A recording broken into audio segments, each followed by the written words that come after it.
Holes, Chapter 36.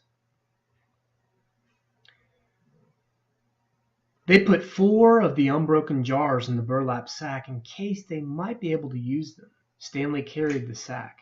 Zero held the shovel. "I should warn you," Stanley said. "I'm not exactly the luckiest cat in the world." Zero wasn't worried. "When you spend your whole life living in a hole," he said, "the only way you can go is up." They gave each other the thumbs up sign and headed out. It was the hottest part of the day. Stanley's empty canteen was still strapped around his neck. He thought back to the water truck and wished at least he'd stopped and filled his canteen before running off. They hadn't gone very far before Zero had another attack. He clutched his stomach as he let himself fall to the ground. Stanley could only wait for it to pass. The sploosh had saved Zero's life, but it was now destroying him from the inside.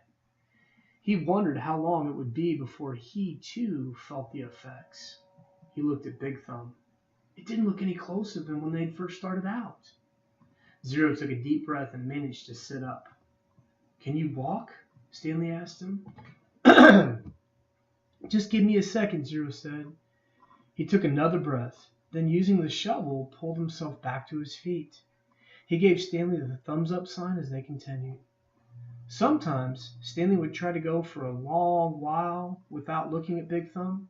He'd make a mental snapshot of how it looked and then maybe wait 10 minutes before looking at it again to see if it seemed closer. It never did. It was like chasing the moon. And if they ever reached it, he realized, they'd still have to climb it. "I wonder who she was," said Zero. "Who?" "Mary Lou," said Zero. Stanley smiled. "I guess she was once a real person in a real lake. It's hard to imagine." "I bet she was pretty," said Zero. "Somebody must have loved her a lot to name a boat after her." "Yeah," said Stanley. "I bet she looked great in a bathing suit, sitting in a boat with her boyfriend rowed." Zero used the shovel as a third leg. 2 legs weren't enough to keep him up. "I gotta stop and rest," he said after a while. Stanley looked at Big Thumb. It didn't look any closer. He was afraid if Zero stopped, he might never get started again. "We're almost there," he said. He wondered which was closer, Camp Green Lake or Big Thumb. "I really just have to sit down." "We'll see if you can go just a little." Zero collapsed. The shovel stayed up a fraction of a second longer, perfectly balanced on the tip of the blade, then it fell next to him. Zero knelt. Bent over with his head on the ground, Stanley could hear a very low moaning sound coming from him.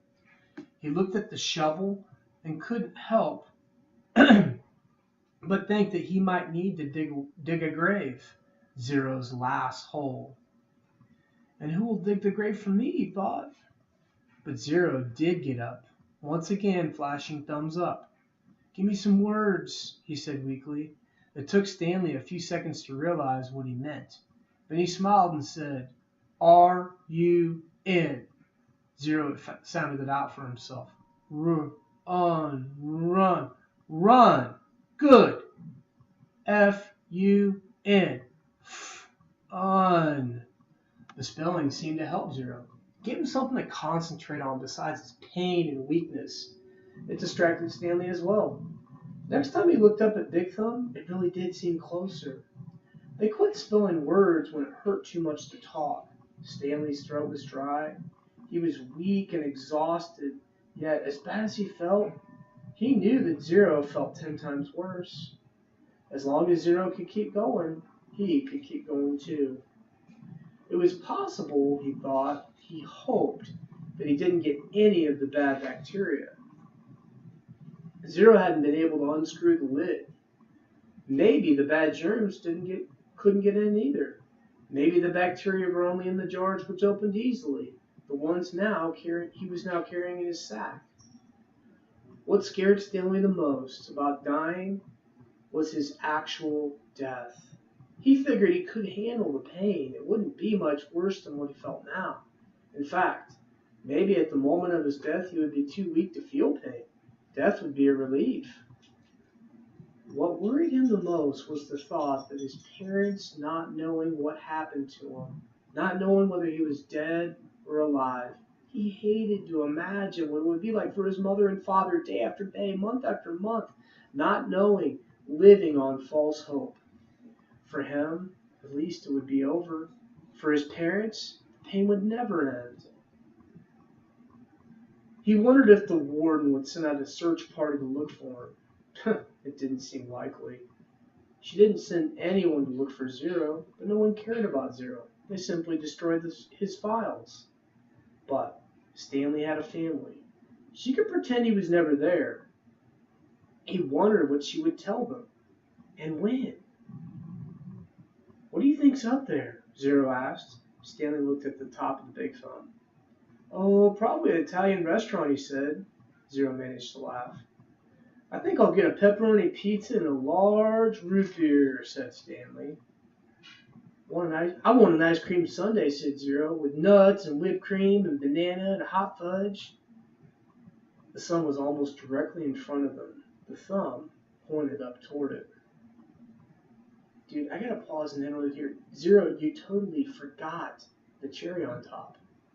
Total bonus there on top of the hot fudge sundae. I'm sorry. Got it. Back to the book. They came to the end of the lake. Huge white stones and cliffs rose up before them. Unlike the eastern shore where Camp Green Lake was situated, the western shore did not slope down gradually. It was as if they'd been walking across the flat bottom of a giant frying pan. And now they had to somehow climb up out of it. They could no longer see Big Thumb. Cliffs blocked their view. The cliffs also blocked the sun. Zero groaned and clutched his stomach, but he remained standing. I'm all right, he whispered. Stanley saw a rut, about a foot wide and 6 inches deep, running down a cliff. On either side of the rut were a series of ledges. Let's try there, he said. It looked to be about a 50-foot climb, straight up. Stanley still managed to hold the sack of jars in his left hand as he slowly moved up from ledge to ledge, crisscrossing the rut.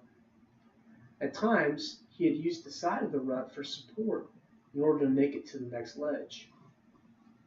Zero stayed with him somehow. His frail body trembled terribly as he climbed the stone wall. Some of the ledges were wide enough to sit on. Others